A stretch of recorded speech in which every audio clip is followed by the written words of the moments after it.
来看苏丹红欠姜粉的食安风波是愈加愈大。新北市对查金福华公司有含苏丹红的沙地，已经回收3万公斤。台北市也针对这间公司无老实申报资料，要罚144万。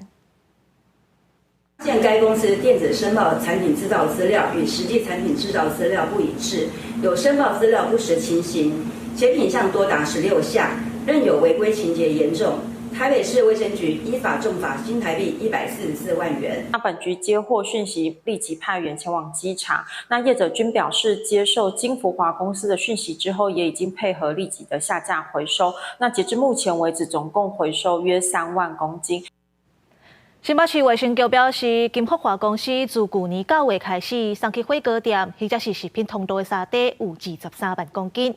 下卡业者拢讲已经配合落价啊。目前有问题沙地已经回收3万公斤。